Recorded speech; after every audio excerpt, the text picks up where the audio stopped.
Oh, hello, imaginary girl.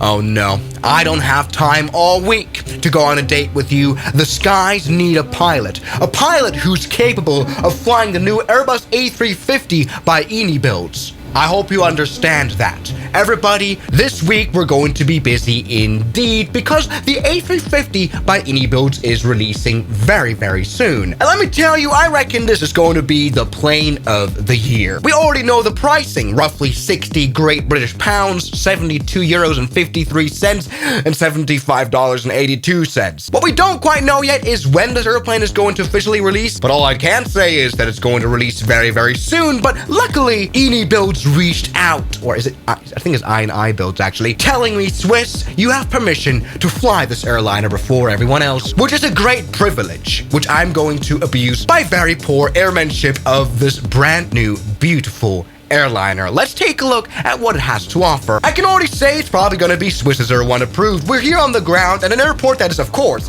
way too small. For some reason, there's an F-18 here, and we can walk around here in the Microsoft Flight Sim 2024. Now, luckily, this plane is going to release also for the Microsoft Flight Sim 2020 as requested by the community, and man, I can't wait to fly it. I mean, they've been really cooking with the trailers. The Inibuilds A350 airliner for Microsoft Flight Simulator, the ultimate airliner experience. Oh, wonderful.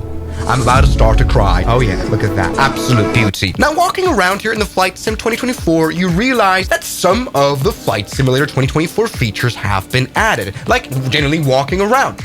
You can interact with stuff. Right now, we have the GPU connected, which provides electricity to us on the ground. We can close and open that service door, and we've just disconnected the GPU. Now it's gotten real quiet. We can reopen that service door in order to reconnect that GPU. That's kind of nice. Something we don't get to do, though, is, remove the chocks manually. That's something you don't really do as captain anyway, I don't think. I actually don't know. Here are the probes right here, none of which have removed before flight covers on them to remove. So it's like a partly walk-aroundable airplane, but something we can, for example, do in this walk-around mode is open, for example, the engine cowling right here. Yes! Have a look at this beautiful Trent engine up close, and what I can tell already is that the graphics are amazing. I have no idea how my computer isn't blowing up. Now, I wouldn't advise running into the engine, but doesn't it look inviting for a little step, Look at that panel. Every little text is very readable. No person allowed. We're kind of breaking the rules here. This is kind of illegal. We have the beautiful 3 landing gear of the A350-1000. With this package of the A350, we're also going to get the A350-900. We're going to take a look at that later. We have this mysterious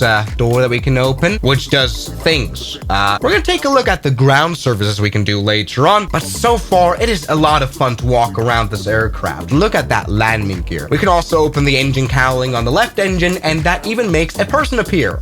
Hold on. Yes, hello person. Servicing the engine, I see. Very nice. What we have connected right here already is an ASU unit, air start unit, so we don't even have to use an APU later on. That's very nice. Let's go ahead and jump into the cockpit right now, simply by pressing Shift-C. And here we are in the cold and dark A350 cockpit, which is going to be very interesting. I mean, look, this is definitely not at all the most expensive airliner add-on we've ever had. And so I don't expect stuff like the circuit breakers to work, and they don't work. But what we'll figure out is that the systems are very thoroughly simulated anyway. Now look at the absolute beauty of this cockpit though. We have this beautiful stars here, which is very A350 of this A350. We have some more minute details. None of the stuff here is really usable, feels like. But let's get now into the cabin. Here we have lavatories. The question is, does it work? And it does. Hold on. Yes, it does work. And even the flushing, I think, works. This is absolute realism. This is Swiss Air 1 approved. I like that. Now, in order to go into the actual cabin, let's go ahead and open this curtain, which has a nice curtain sound. See, we can... This is great. And here is the business class cabin indeed, which looks really nice. We can even go here into the poverty class here. That's a lot of curtains we have to open though. Hello, premium economy. Good. And hello, economy. Also good. But let's really get into the cockpit and get to know this airplane. But before, we have this interesting screen right here, which is the flight attendant control unit. Right here, we can open and close doors. That's very nice. You don't really see this in any other aircraft, really, where you can adjust the light. Cabin medium, dim, bright. We've just brightened up the cabin. That is good. We can also empty waste here. Good. Refill water. water tanks refilled. Let's get now into the cockpit indeed and turn on this airplane. First of all, we'll need the batteries here. Now, the A350 cockpit is quite new, very different to like an A320 or A330. But if you know how to fly the A380, chances are you're going to feel quite familiar with this plane. All right, let's go and turn on the external power already, since we've got those connected. As we can see down there, it's reconnected. And look at our screens turning on indeed. And definitely the EFB right here is the most interesting one. Welcome to the menu. Now, something that's very important, of course, is this plane's third-party connectivity. I've already hooked up my SimBrief for planning flights. You can also even hook up a SaneIntentions API key and a Hoppy, which lets you talk to a TC through text. Something I've also done is connect Navigraph, and right now I'm updating the Navigraph navigation data so that all the, waypoints and instrument departures and arrivals are correct. That's very important, but something we've definitely seen done before. And here in the options, we can set up things. Should the taxi camera have a light? How fast should the inertial reference system align? All those things. But something I find really interesting is the situations page. Look, there is failures now. Something that you don't really see in the Microsoft Flight Simulator series. Things like bird strike, oh yeah. GPS jamming, oh yeah, and other failures. We can practically fail every little detail here. I wonder what the engine fire is gonna look like. We're gonna find that out after departure, I reckon. Other than that, there's more utilities. We can, select ground services. Right now, the GPU is running, and we can see that. We can toggle slide arming, so the emergency slides. Now, something that's very realistically done here is the maintenance options. Once again, we can service anything. So hydraulics, service engine. And I guess if we fly enough, this, the engine, for example, will lose oil, and we have to refill. Service APUs, replace brakes, replace tires. Wear and tear is important for a plane like this. I just do wonder what happens if you don't maintenance this plane. Now, because I've got Navigraph hooked up, I can, look up for charts. I can use this keyboard right here to enter in our airport. Here is an RNAV departure. Look at that. So let's go ahead and fly this plane now. We have to align, of course, the inertial reference system, so the ADIRs. Let's plan a little cute flight here from our summated airport to, how about Zurich? On the Airbus A350-1000, good thing is we can select the Inibuilds A350 as a performance preset. Let's go ahead and generate this flight. Now, when it comes to actually using the flight management computer here, reminds me a lot of the Airbus A380 flight management computer. I mean, it is touchscreen. And in order to enter stuff, we have to use this keyboard down here. Now, there is a way apparently to use your physical keyboard, like the A380 by fly-by-wire. I haven't really found out how to do that though, but you can just very nicely use this keyboard here. That is great. But you can also make things a lot easier now because I've connected SimBrief. We can just do company flight plan request on the touchscreen here, and it's probably going to request the SimBrief flight plan. Yeah, there we go. Receive company flight plan, insert. Yes, and that has worked. That just entered in our route. Now let's do the performance here. Calculate the V speeds. We will need to resort to our EFB. Takeoff performance. Here we can use our keyboard now. Okay, let's go and choose runway 21 right there. And then we have to set up our winds right here. Our current weather situation. We would have to listen to ATIS now, but I think I'm just going to go for 000. 5 degrees and 1013 here on the QNH. Runway conditions dry. Our weight will be around 400,000 pounds, so 400. We're going to turn off the air conditioning here and thrust toga. And just say compute here. Come on. Departure runway too short.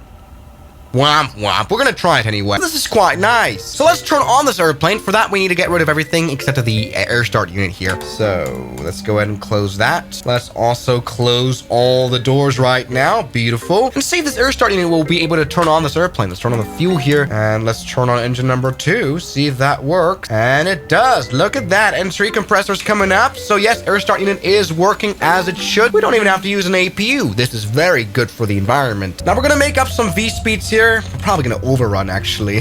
Right, 160 knots, something like that.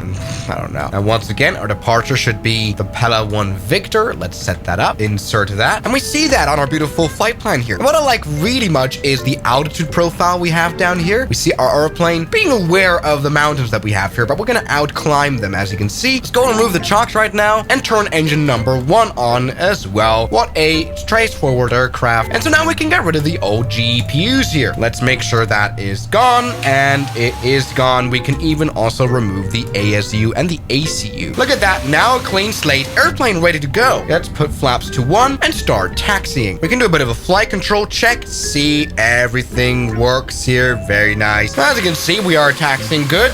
We have a little bit of snow plow here. Sorry, little King Air. We can now pull up the departure chart, which looks like this, and we can even see our little aircraft here. Now, taxiing this vast, huge airliner can be a bit of trouble, which is why the real A350 has taxi cameras inside, so you can see where you're going. Sadly, though, the taxi camera doesn't work here because of flight simulator limitations, which is a bit of a shame. But look, it's when I use brakes here on the backtrack now. And I guess for the purpose of this flight, we're going to turn on the sophisticated terrain radar here that this airplane offers, and we can see it here. That's kind of a new feature on this plane. We could also turn on the traffic advisory, but the problem is that there's no traffic around here. We're in single player. Also, I'm not doing the backtrack specifically well.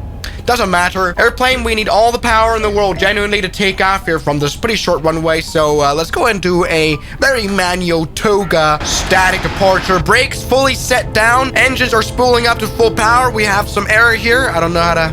that's a pitch trim issue. Doesn't matter. We're taking off beautifully now. Yes, look at that. We don't have lots of fuel here on board. We don't need that. This is a very short flight. So we should be able to depart actually out of here. So airspeed is alive. We've got 140 knots. V1, We'll rotate. Yeah. There we go. The A350 is taking off. What a bad departure. Nice. We have positive rate. We can put that landing gear up. Let's have a look at it. Yes. And I've left that open. Oh, that's not going to be very good for aerodynamic efficiency. But look at this airplane being able to climb out of Sumadan Airport, no problem at all. We can now turn on the autopilot right now, and it should be able to follow our flight plan quite well. As per chart, let's climb to 16,000 feet. Now, speed checked, flaps up, and just hear the beautiful sound of this plane.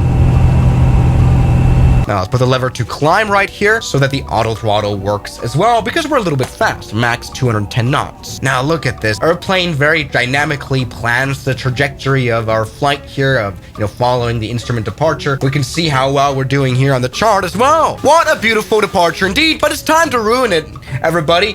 I mean, this is Swiss Air 1. Let's take a look here at the failure situation. Let's maybe just go ahead and simulate a bird strike. Start. Yes. Are we going to see any birds? Okay, no birds yet. Where are the birds? I want to see a bird. Oh, okay. We've lost engine number 1. Can't really see much of that. Yeah, classic Microsoft Flight Simulator. We don't really have visuals of failure. Engine number 1 fail, land, ANSA. Shouldn't it say ASAP? Turns out there's a difference between ANSA and ASAP. ANSA means a little bit less life-threatening than ASAP. All is okay. Autopilot is able to handle it quite well. I wonder what happens if we have some GPS jamming. Start that. Pull up. Oh. Pull up. Oh, yeah, so messes us around with the GPWS. Plane thinks that there's terrain in front of us, which there kind of isn't. And we hear that right engine having to give everything here. Wonderful sound design on this plane. Okay, now we have a bit of a checklist here, and that's what I like to see. Throttle lever idle, so that's engine number 1. Let's put that to idle. That is good. Engine 1 master off, so this one. Good. Engine 1 damaged. I don't know. Let's say yes. Right here, enter. I don't know if this is a menu that I can interact with. Like, I can't seem to be able to answer this question here. I don't know if I'm supposed to, but here we go. This is kind of nice. Now let's take a look. Well, what else is there? I mean, there is fire as well. Let's see what happens if we engage in fire on engine number 2. Okay, that's just happened. Oh, engine number 2 fire. Is that visible? No, it's not visible from the outside.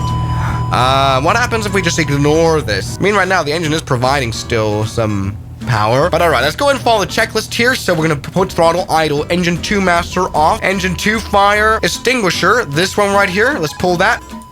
Push. Very good. Engine 2 bleed off, that we don't have any fumes here. This one. And now we've become a very quiet airplane, but something we can see down there is a ram air turbine. This is providing our airplane with the necessary electronics to, still run it. Let's maybe make sure to engage a stable flight still. Okay.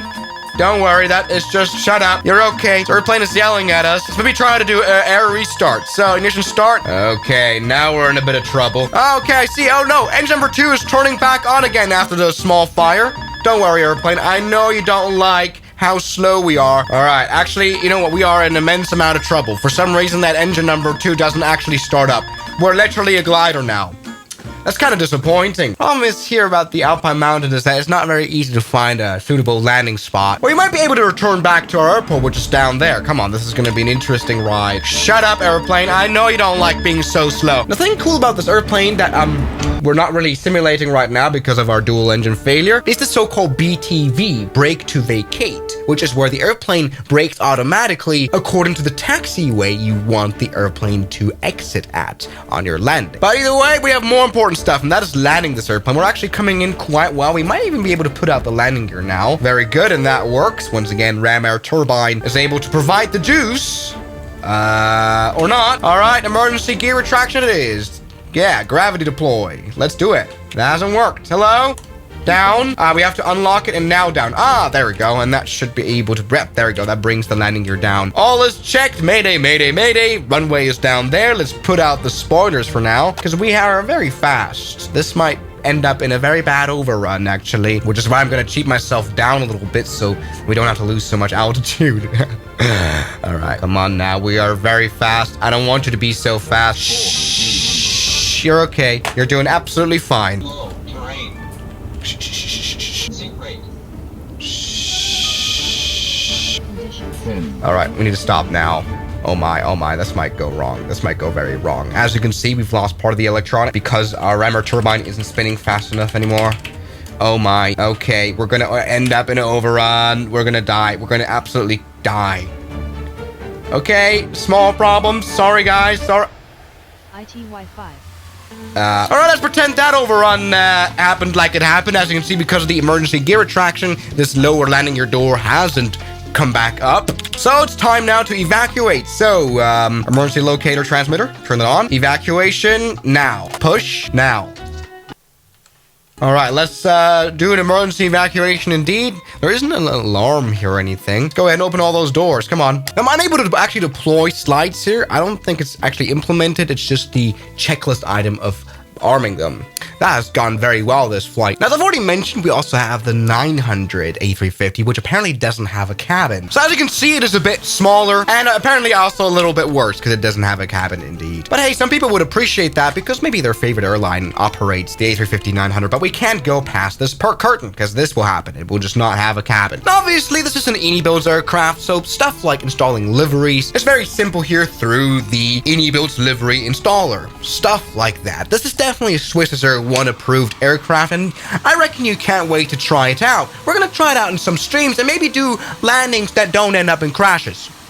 Maybe the idea of making a dual engine failure in the middle of the mountains isn't very good either. But everybody, this is the A350 by Inibuilds. Thank you so much for providing it to me, Mr. Inibuilds. Let me know what you think about this plane. Will you get it? In the comments. And I'll see you guys tomorrow as always. Good night. And a special thanks goes out to my members, my supporters, Guns Killer, R27, James Duram, That Dude, Anime Gods of Gaming, Derek, Insider Plane, Nishijitsu Finer, Professional Jamal, Ryland Williams, and New York. You've got beautiful names.